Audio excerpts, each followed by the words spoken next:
As you begin to build out your performance workflows, you will see that there are phases and there are items. Items reside within phases.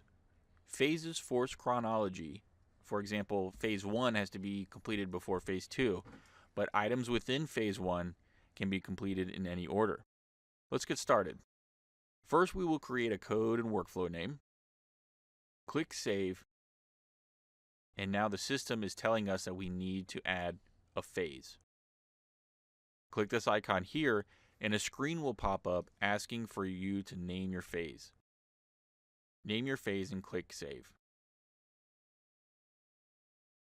Once you have created your phase, you'll see a toolbar of sorts with options to edit the phase, delete the phase, add an item, and as you add more phases, arrows to move the phase up or down in the order of the workflow. Click this icon here to add an item, and a box will pop up with 3 drop-down boxes: the type, item name, and the routing.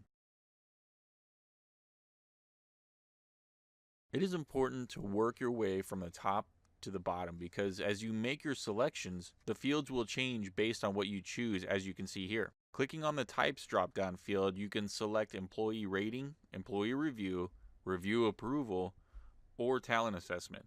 I'm going to click on the Employee Rating, and immediately we see that there are a couple more options that have been added, but we'll stick to working from top to bottom and enter the item name, which is like a description, and next the routing drop-down, which opens up a whole world of possibilities.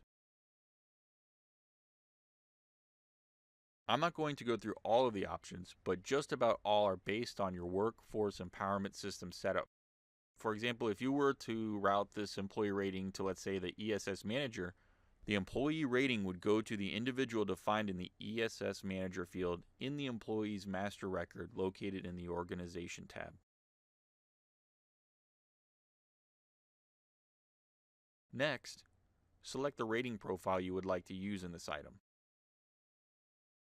Next, optionally, you can allot a finite amount of time in days to get the employee rating completed. Once you have your item set up just how you like it, click Save. While we still have this box up though, let's say for a type you chose Talent Assessment. You may be saying, wait a minute, where do I choose the Talent Assessment option to apply to this item? Well, you have already applied this through the setup process via the Employee Master in the Assignment tab when you assigned a talent profile to the employee. The same can be said for the performance review because you assigned a performance profile to the employee. If you have not assigned these yet, be sure to do so, because if you were to create items with these types in them and you kick off a performance evaluation and haven't assigned these profiles, the types will not be available, or in other words, won't be retroactive. And this is good because ideally, your employees will continue to grow throughout their tenure with your organization, and you don't want a current profile to be applied to old completed evaluations when they were lower in the organization. From here, you can continue to add items and phases by repeating the steps we covered. Just remember that phases force an order of operations while items in a phase can be completed in any order during the phase.